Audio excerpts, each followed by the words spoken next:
She didn't ask for a promotion. She didn't ask for a raise. She didn't even ask for a thank you. She just sat down on a cold grocery store floor in her work uniform and hummed. That's it. That's all she did, and 3 days later, she was fired for it. Because apparently, in this world, stopping to help a frightened little girl is a violation of productivity standards. Her name was Rose Jo. She worked at a grocery store in Austin, Texas, making just enough to get by. She had a social work degree, a heart that couldn't walk past someone in pain, and a manager who had written her up, not once, not twice but 3 times for being too human on the job. The little girl's name was Anna. She was 9 years old, autistic, and completely overwhelmed in the middle of a cereal aisle when Rose sat beside her without being asked, without hesitating and without knowing that Anna's father was watching every single second. What she also didn't know was who Anna's father was. His name was Nathan Paul, CEO of a $200 million company and a man who had spent 9 years watching the world misunderstand his daughter. He'd seen people stare. He'd seen people look away. He'd seen people grow impatient, uncomfortable, unkind. But he had never not once seen a stranger sit down on the floor and simply stay. So when Nathan Paul found out that Rose Jo had been fired for that moment, that the kindest thing he had ever witnessed had cost a woman her job, he picked up his phone, and what he said next changed everything. Welcome to Kindness Arena.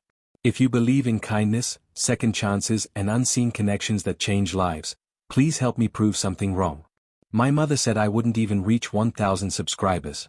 Help me show her that stories like this matter and deserve to be heard by hitting the subscribe button, liking the video, comment your thoughts, where you are watching from, and share it with someone who needs it to stay motivated. Your support keeps these powerful true stories alive.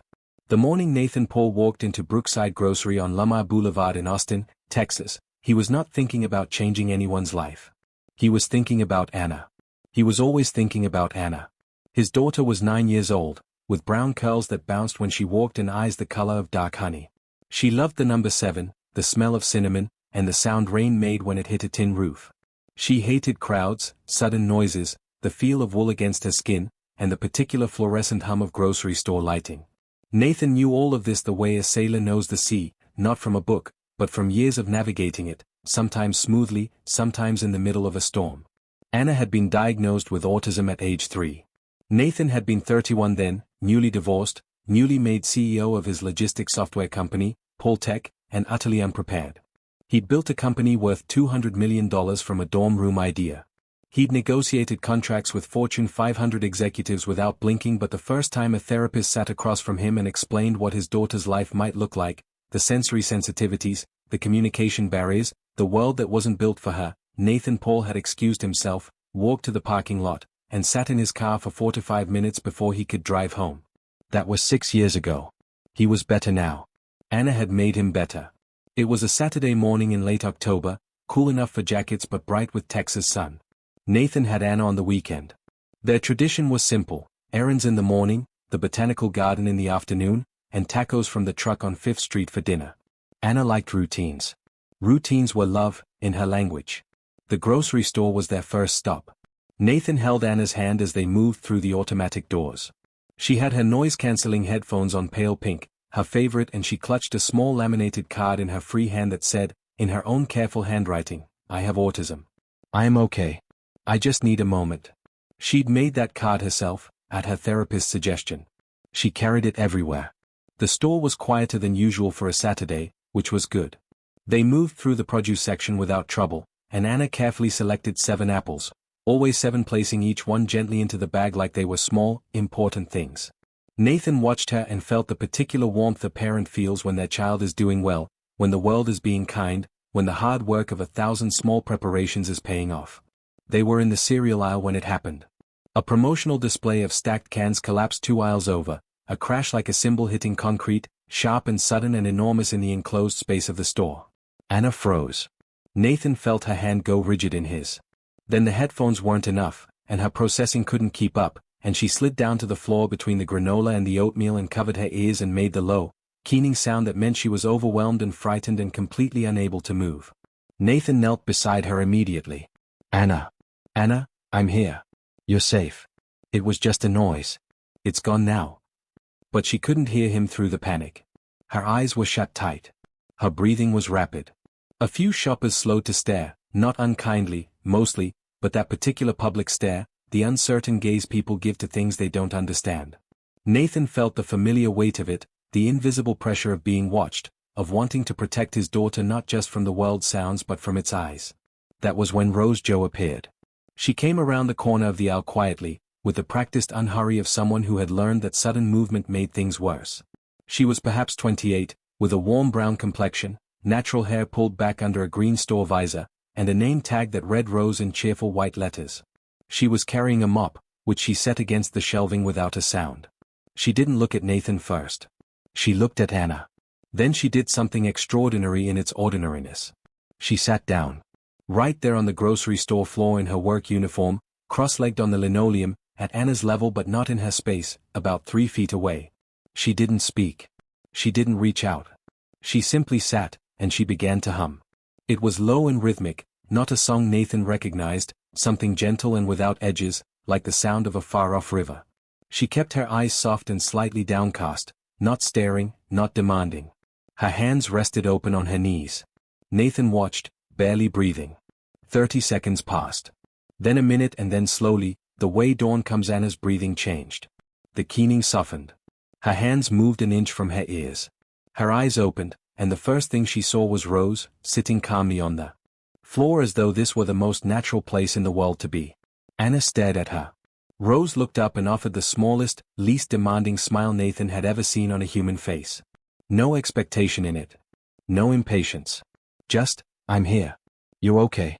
7, Anna said suddenly.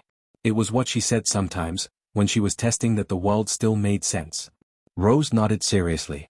7 is a good number, she said. It's prime. Nothing divides it except itself.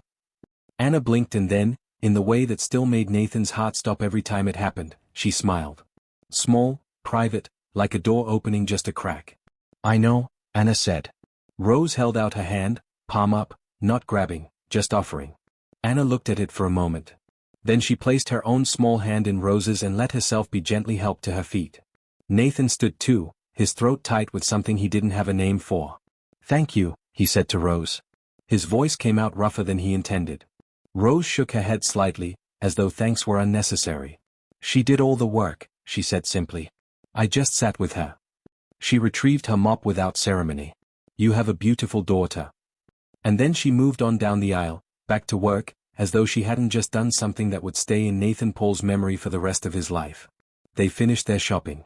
Anna was steady the rest of the time, grounded and present, talking quietly about the apples and asking if they could get the cinnamon granola because it smelled right. Nathan answered on autopilot.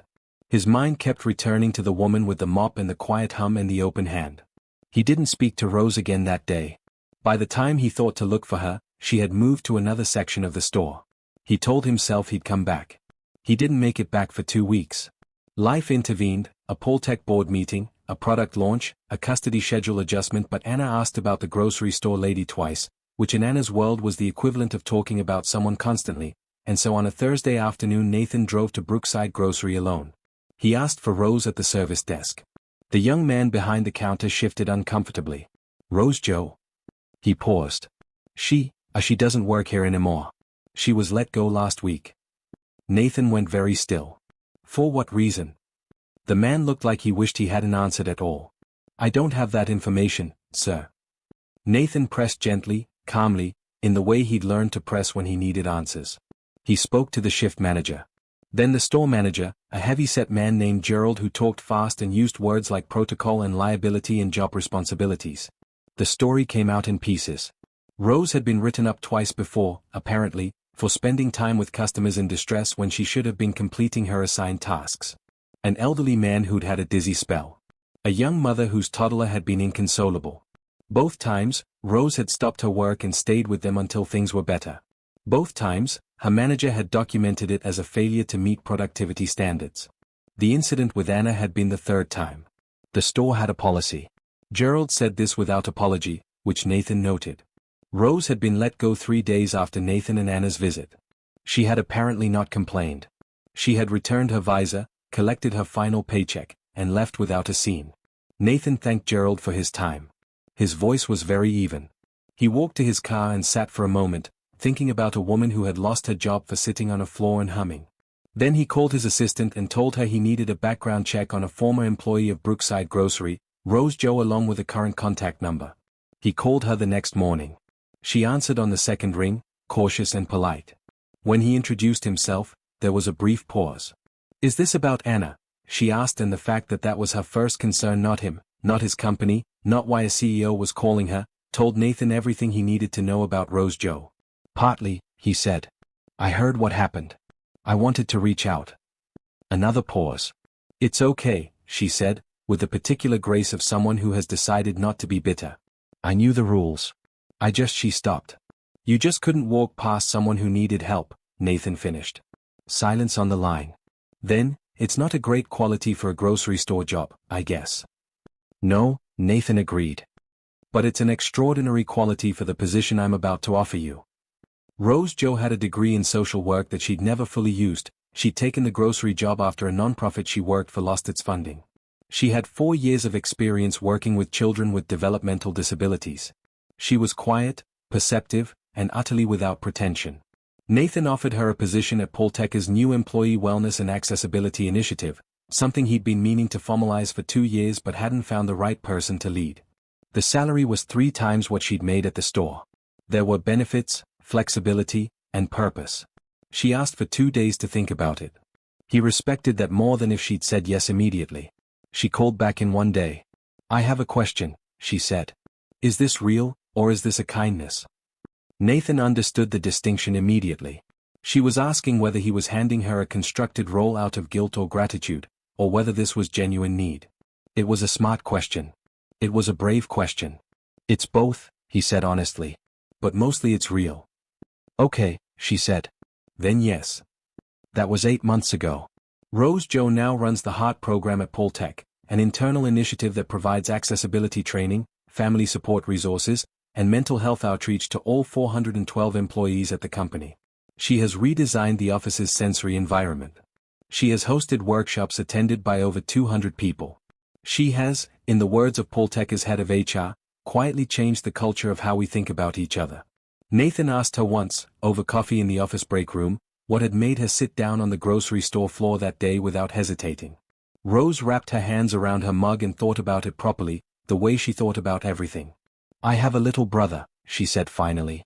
"He's 22 now. He's wonderful. But when we were growing up, people would see him struggling and they'd either stare or they'd look away. Nobody ever just stayed." She paused. "I always swore I'd be the person who stayed." Nathan nodded slowly. Anna visits Poltech on the occasional Saturday when Nathan brings her in. She always finds Rose first.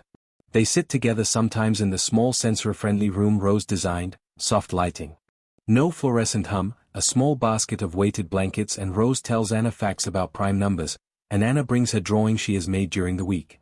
They are, by any measure, friends. Nathan Paul has given many speeches in his career. He's talked about disruption and scalability and the future of logistics technology to rooms full of people in expensive suits, but the speech he gives most often now to investors, at conferences, in the lobby of his own company, is shorter than all of them. It goes like this.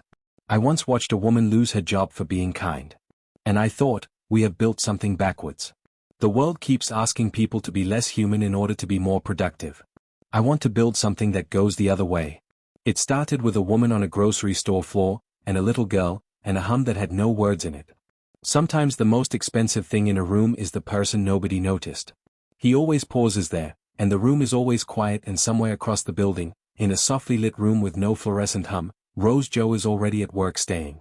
If this story touched your heart, if it reminded you that kindness is never wasted and that even a broken path can lead to beautiful places and change of lives, please like this video, share it with someone who needs a little hope today, and subscribe to Kindness Arena because your support keeps stories like this alive and spreading. Tell us in the comment what you would have done differently if you were the lady. Would you have been so kind to a stranger since you have been warned? Or has a stranger's kindness ever changed your life in ways you didn't expect? Would love to hear your story.